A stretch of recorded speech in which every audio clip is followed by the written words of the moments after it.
Hey family, welcome to another episode of Soulful Conversations with Frank and Sheila Battle.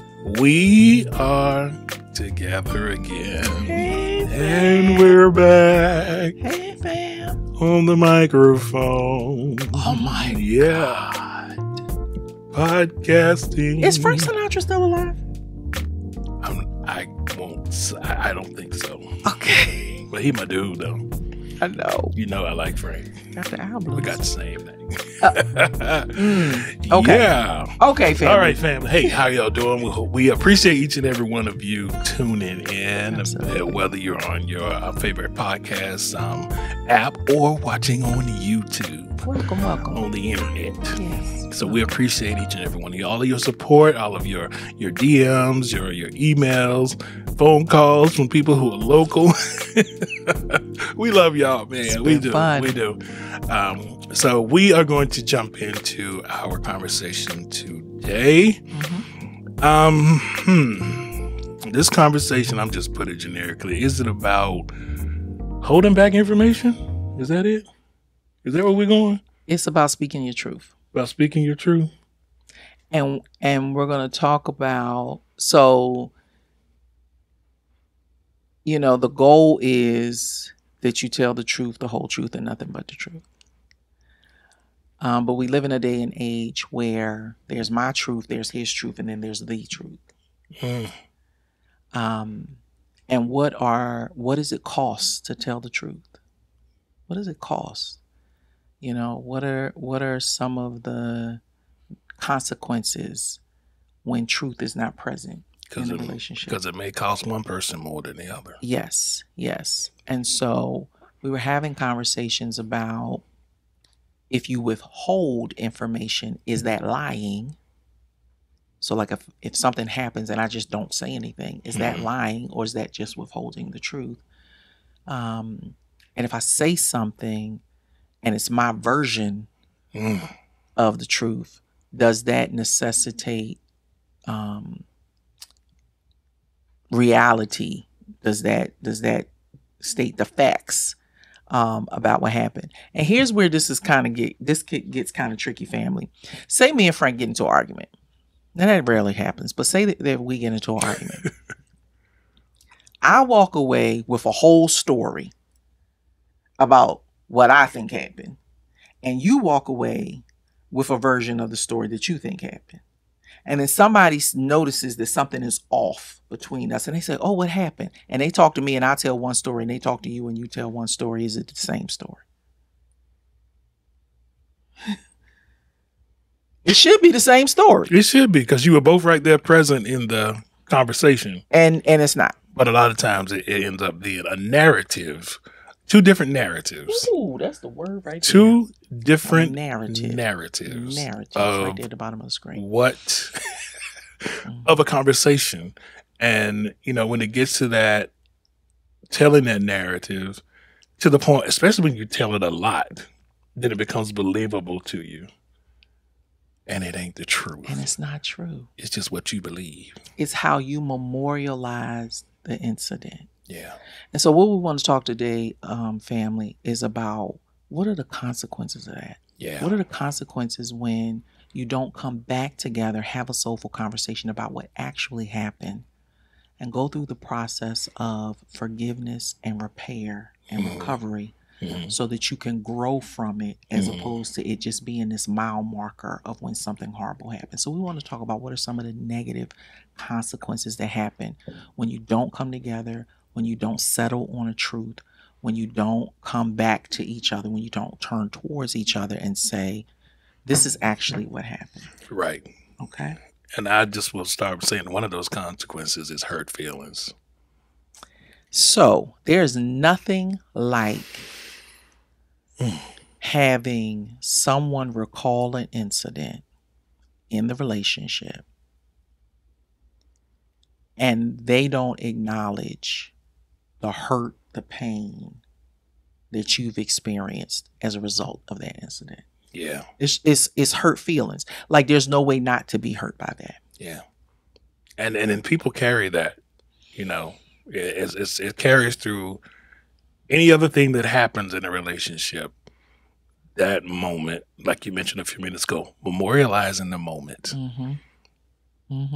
you carry that into conversations, and it becomes a stumbling block. Absolutely. For your relationship as well as your communication. And so when you get to speaking about those hurt feelings, they're real. Yeah. And I think sometimes people don't acknowledge hurt feelings. So here's the thing. I think they acknowledge their hurt feelings. They don't acknowledge their partner's hurt feelings. Right. Because they're so into the story. They're so into their perspective, their perception, their version of the story. And when they tell it, they're so good at telling it that they victimize themselves and demonize the other person. Right.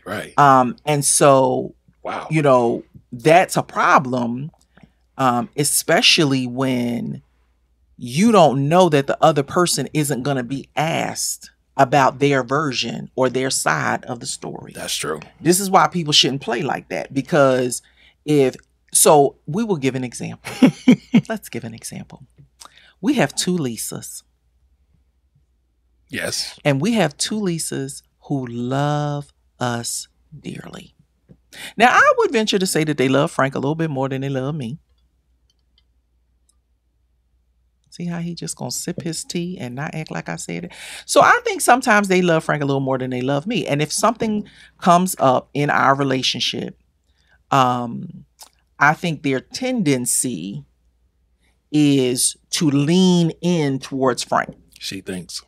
Their tendency is to lean in towards Frank. The reason why we trust these 2 Lisas is because while their tendency might be to lean in towards Frank, they're always going to talk to me too. Right. They're always going to say, well, what in the world happened, girl? What is wrong with you? Even if the approach is like that, they're still going to ask for both sides. I think what happens in a lot of relationships is one person is telling the story with the hope, the belief, the condition that they don't think that anyone is going to ask the partner for their side of the story. Right. So they get away with telling the version that they want out there. And that's not necessarily always the way that happens. Because they make themselves the victim. And they like that. They make themselves the victim instead of making themselves the connector, the restorer, the apologist, the person who wants to make amends. And so instead of focusing their energy that way, they focus it in a different way. So family, please, please, please be careful about how you memorialize conflict in your relationship. Because if by chance the person you're telling the story to ever goes to your partner, they're going to get a different version of the story. Then it's going to be a whole lot of wait a minute. Whoa. Not wait a minute. It's going to be a whole lot of wait a minute. Wait a minute. Hold on. Because my thing is, I like to say the puzzle is coming together. And when the puzzle comes together and you get that clear picture, you know. Okay. Then you start side-eyeing somebody because they done played the victim. And anyway. So our first consequence is hurt feelings. Our second consequence is lack of intimacy. And here's the thing about that, family.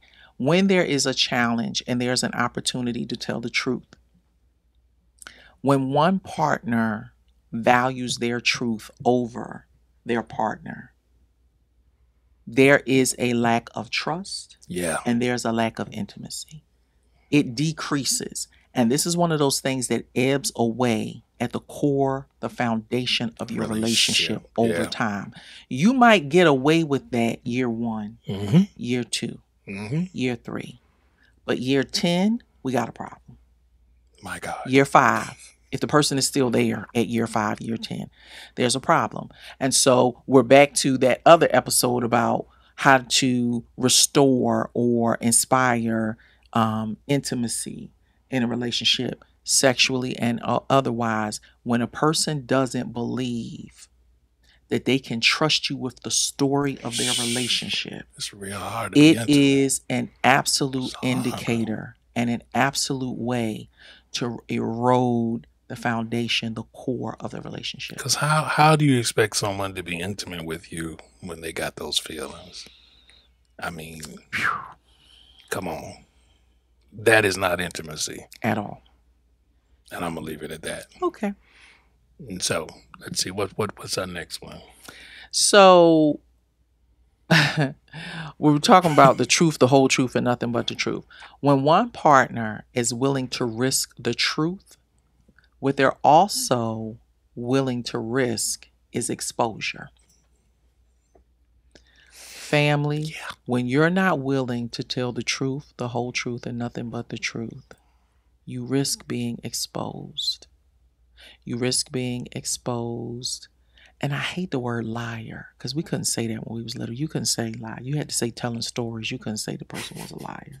My mama would smack you in the lips if you said that. You couldn't say that. You had to say, oh, she's telling stories on me. You couldn't say, oh, she lied. You couldn't say that. Telling a lie and the truth ain't in you. Yeah. You know, old folks we heard that too. We heard that too. But that exposure doesn't just cause detriment within a relationship. It causes detriment to that person as an individual, because if you lied about this, you'll lie about something else. Yeah. And so now I don't know that I can trust anything that you say out your mouth, because God only knows how you're going to tell a story. And exposure, a lot of times, it breeds lies. It breeds lies because you don't want you exposed. Just the word exposed. The truth is an exposure. So you're at a place of, well, I can't tell the truth. So let me paint another false narrative. And so the risk of exposure is great. That's why telling the truth, the whole truth, nothing but the truth is pivotal. Wow. Okay. So this is hard. This is a heavy conversation. This is a heavy conversation. So with this idea of the truth, the whole truth, and nothing but the truth, consider the consequences of not telling the truth.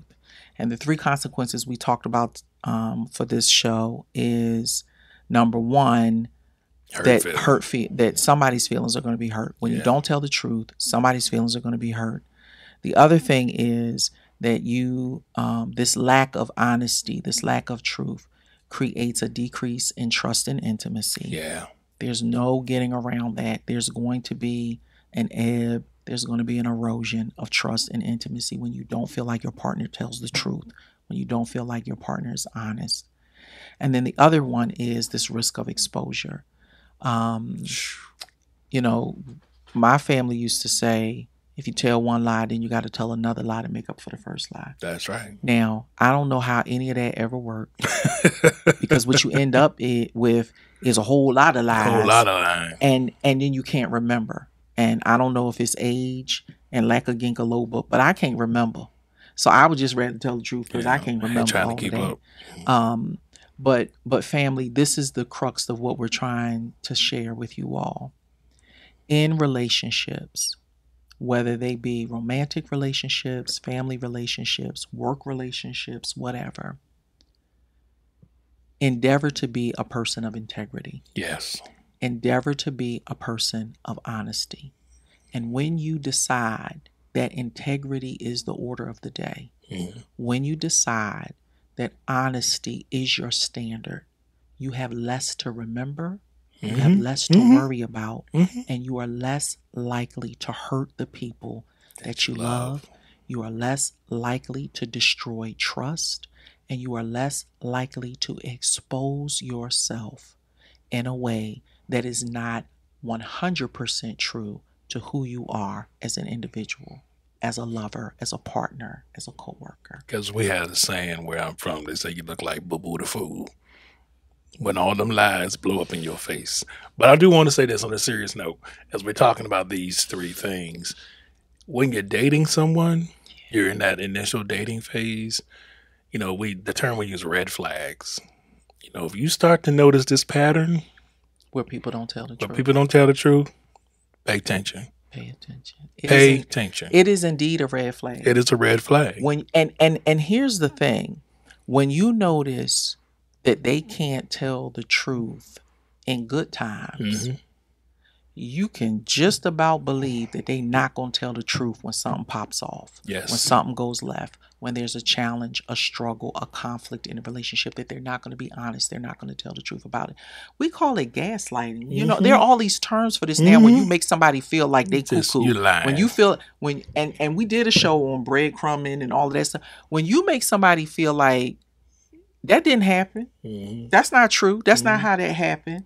You make somebody go, wait a minute, I was there. I was in this situation with you. What do you mean that didn't happen like that? You start to think that you're crazy. So this whole idea around gaslighting, this whole idea around perpetrating a fraud, this whole idea around catfishing, these, like all of these things have everything to do with whether or not you are partnered or in relationship with someone who can speak the truth. The whole truth, and nothing but the truth.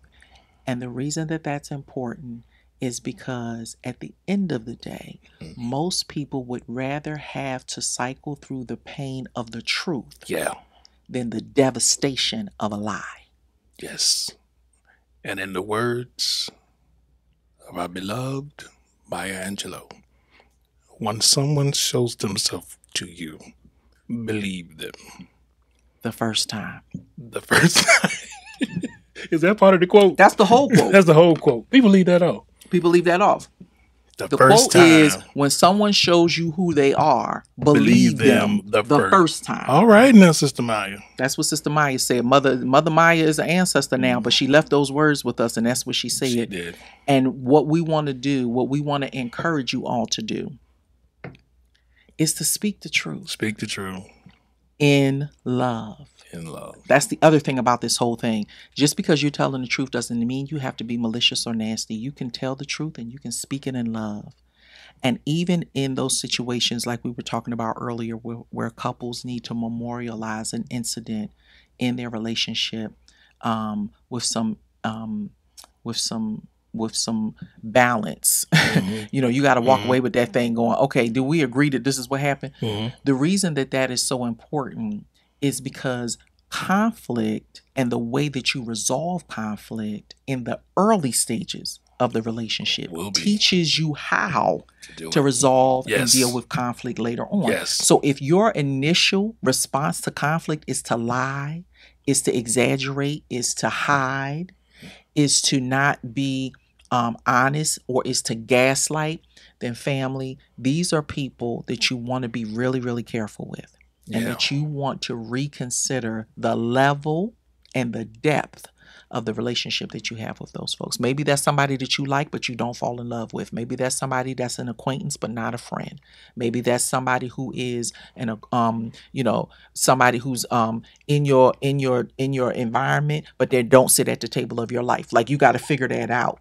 And don't deny your gut. Don't deny the truth as it is revealed and manifest in you. Because the minute that you start compromising what you know to be true for what you heard from this person for the sake of saving the relationship, you degrade yourself. The minute that you start saying, and this is with those gaslighting situations, the minute when you say, well, maybe he's right. Maybe I didn't remember that like that. Or maybe that didn't happen like that. Or maybe he didn't say it like that. The minute you start doing all of that, family, you're in trouble. You're in trouble. You will lose yourself. Absolutely. And we want you to be a whole person. Exactly. In the relationship from start to finish. And truth is a firm foundation for you to be able to stand on. You shall know the truth, and the truth shall set you free. Holla. All right. That was good. So, family. That was heavy. And family, we know that's heavy. It is. Like, we know that's a heavy thing. And we know that people are in relationships with other people and they've been lied to and lied on. But what we want you to understand is that the truth as you know it, should never, ever be negotiated.